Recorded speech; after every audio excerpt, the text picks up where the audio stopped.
Pops have been the collecting sensation, from franchises of the big to the small or the not so big. They make perfect gifts for families and friends because there's pretty much something for everybody. And they're cheap. There's movies, TV shows, music, personality figures, sports. So if you find somebody who doesn't like something in the Funko Pop realm, I would call Mulder and Scully because they're not human. But since it's always good to be a Star Wars fan, it's especially good to be a Star Wars fan when it comes to Funko, because Star Wars is actually one of the biggest franchises that Funko owns, and there is so many variants that they can do with it. We see beyond just the different colors of Funko Pops, which, don't get me wrong, we see plenty of that too. But we get variants. We get different species. We get these small unknown characters, the niche Funko Pops. And that's because Star Wars is so big and the fans are so obsessed that they want the weird niche things. I myself, unsurprisingly, am deeply invested into Funko Pop collecting, specifically Star Wars Funko Pops. So let's take a gander at my collection. I collect more than just Star Wars Funko Pops, but this is my biggest collection I have thus far, which makes sense as it's what I love and cherish the most. I can't think of any franchise that has as many collectible possibilities as Star Wars. Because of this, my goal was never really to collect them all. That's pretty much impossible, especially given the limited space I've got. So I mostly stick to just collecting the ones that specifically catch my eye. I'm not a fan of color variants or when they add a chrome finish to the same characters. I don't get the appeal, and I think it's a lazy way to pool in cash. Within my big collection, I have little ones that I strive for. Some people want to get all the clone variations they've got on the market, and I get that, I do. Specifically, I go after collecting all of the Leias because she's my favorite character. Currently, I'm only lacking the ridiculously expensive ones that are worth like $600 and the chrome variants that I refuse to let myself buy on principle. She's such a good character to collect for because she goes through so many costume changes, and there's many possibilities of what they could do. I also inadvertently started collecting the Ahsoka ones on the market, which I do have all of these. They were pretty easy to get since there's only 4 currently. I even have a double of the Clone Wars traditional pop, and it's autographed by Ashley Eckstein. I predict we'll be seeing another Ahsoka pop closer to the time when the Clone Wars Season 7 drops. Dark Ahsoka, anyone? Non-Star Wars related for a moment here, but as you can see, I've used a baseball bat case to display my Batman the Animated Series line of pops, and I actually have another case set for Star Wars. I'm trying to put together a worthy theme. I want to do Clone Wars or Jedi or the ladies of Star Wars or something valid. I haven't landed on anything concrete yet, though, but I need to get on that because I am lacking space. I got this little display on Amazon for pretty cheap, but it's specifically designed for showing off Star Wars Funko Pops and comes with the little backgrounds too. Top shelf is OG trilogy centric and more specifically caters to Empire Strikes Back with Yanita Hand Luke, Hoth Leia, Tauntaun Han, and Vader lurking in the corner. Middle row is for the current trilogy with General Leia, Precious Cinnamon Roll BB-8, other Precious Cinnamon Roll Poe, other. Okay, you get the point. Finn and Rey are also precious. They're all precious. We love them all. Bottom row is all about the prequels, with Commander Cody getting the Order 66 message, Dooku, Palpatine discovering lightning, Mace Windu before getting thrown out a window, the beautiful Obi-Wan, and me from Star Wars Celebration 2019, Padme Amidala. Then above, I have some dark brown wall shelves that display some box pops. I switch these in and out every so often because I save all the boxes for my pops, but the bottom row I was going for a Tatooine Cantina theme. Those middle 3 are actually in homage to the Kenner 1977 figures under the same names. The top row is very droid heavy, my favorite being the naked C-3PO and the unsung hero R5-D4. I will remember you. Will you remember me? The Star Wars cubby holds a lot, which is great for me because I have a lot. I used pop boxes as steps so I could utilize even more space. Bottom row is Rebels minus Zeb and Ezra and Chopper. Zeb and Chopper are oversights, and I'll admit that, but Ezra annoys the crap out of me, so... It's gotta be no, dog. Middle row is full of concrete, non-Sith baddies, my personal favorite being my boy Thrawn, who is central. Top row was kind of supposed to be a Jedi theme, even if Ahsoka says, I am no Jedi. but she is just as good as the rest of them and got screwed over by the council, which I talked about in my last video. Then on the tippity top of my cubby, I have the Rogue One gang looking roguish and badass. I'll be the first to admit that my closet is an absolute shit show, and maybe I shouldn't be showing this to you, but I have no real shame and a good amount of Star Wars pops are in here. Starting from the top, we got a little Return of the Jedi bleeding into Solo action with Leia on a speeder bike amongst the Ewoks, and then Tarful the Wookiee, and then Han and Chewie after they first meet. Middle row is a total A New Hope homage with Luke chilling on his speeder bike, R2 projecting Leia's infamous message, and Luke and Leia trying to escape the deadly trash compactor. Yeah, I am using Star Wars DVDs and Blu-rays to pop them up, and yes, that is a bootleg copy of the holiday special that you see. Very good eye. Next, the bulk of my Leias are over here with Slave Leia chilling out with Jabba, and more importantly, Salacious B. Crumb, Bosch Leia, and the OG. Kind of in front of them, I usually try to window it. We've got some more Leias as well as some other tough ladies with a few Ahsokas, including my autographed one and Kira. Out of respect, I don't put Kira next to Leia.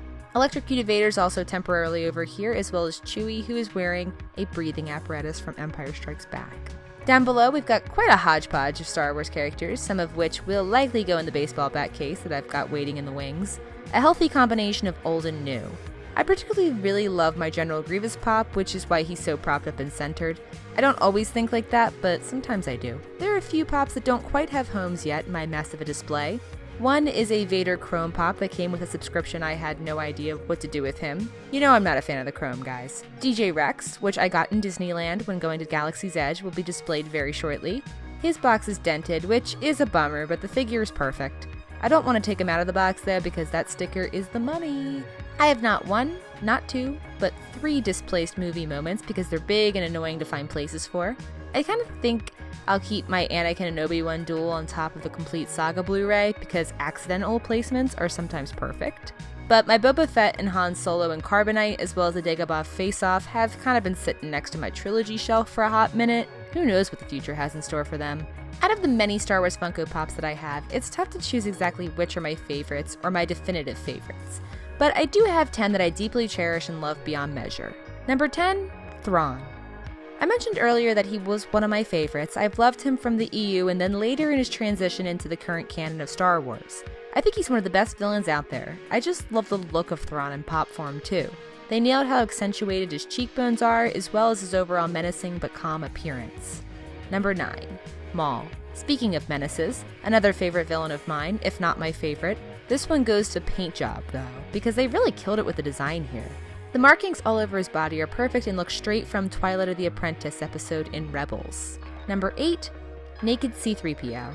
This is actually the only C-3PO I currently have. I was missing one for a while and it was nagging at me that I didn't have him, but I really didn't want just anything generic, and when they announced this version I pounced on it so hard.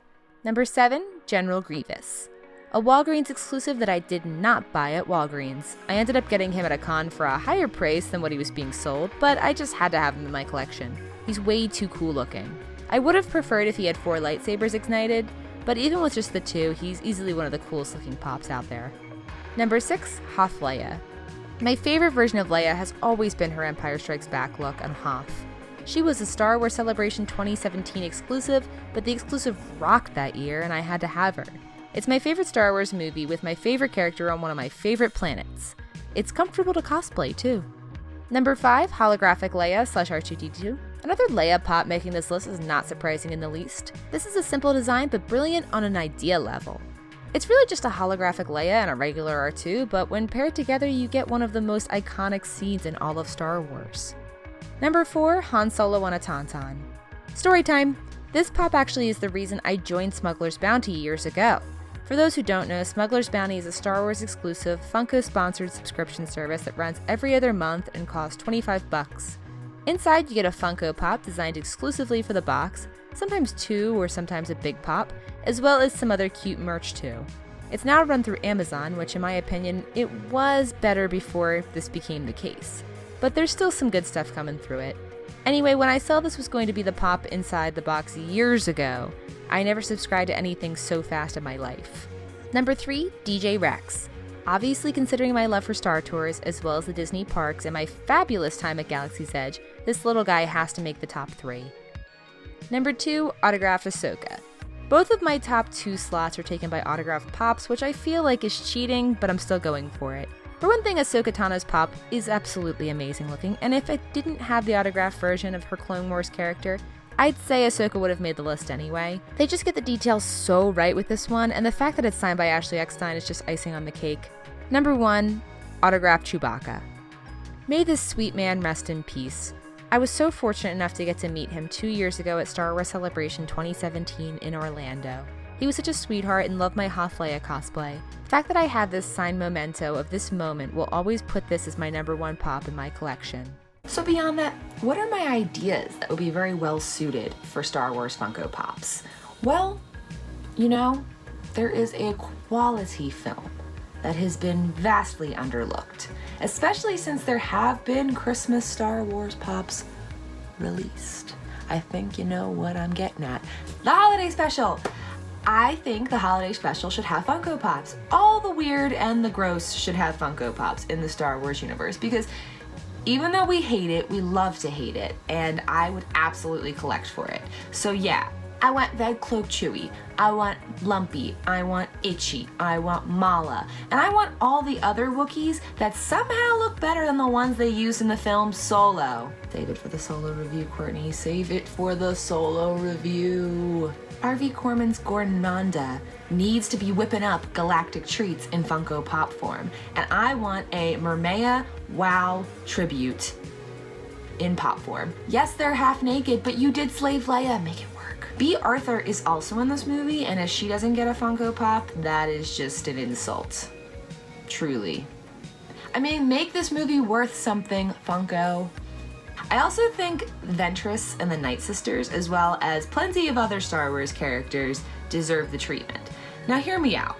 They did Cad Bane for the Funko exclusive for San Diego Comic-Con recently. And you're not gonna do Ventress? Are you kidding me?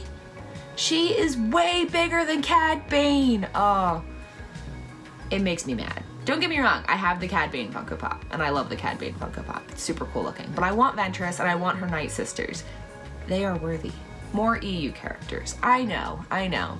You don't want people to get confused, blah, blah, blah, but there is a serious fan base for the EU, and I think that they deserve a little recognition too. I myself like certain things. I just want a Mara Jade Pop, to be honest. But there's only one EU character that's solely EU. Like, that's it. Like, it's the only thing from the Legends timeline in Funko Pop form, and I have looked this up because I was stressing about this. It's the Shadow Guard from the Force Unleashed video games and the comic tie-in. And that's such a weird choice considering the vast amount of EU content that's out there. I'm not saying the guy's not worthy of it. I'm just saying, why? As you can see, the Funko Pop life is interesting. There are some that I have long since made my peace that I will never have. Curse you, holographic Darth Maul! Anyway, it's all in good fun. You know, there's no law anywhere that's written that says you have to have them all. I personally just collect the ones that I like. No, I won't collect Chrome Pops. I won't do it. If you collect Funko Pops, particularly of the Star Wars variety, let me know what your favorite that you have is, and which one you want them to come out with. Have a nice day, and may the Force be with you.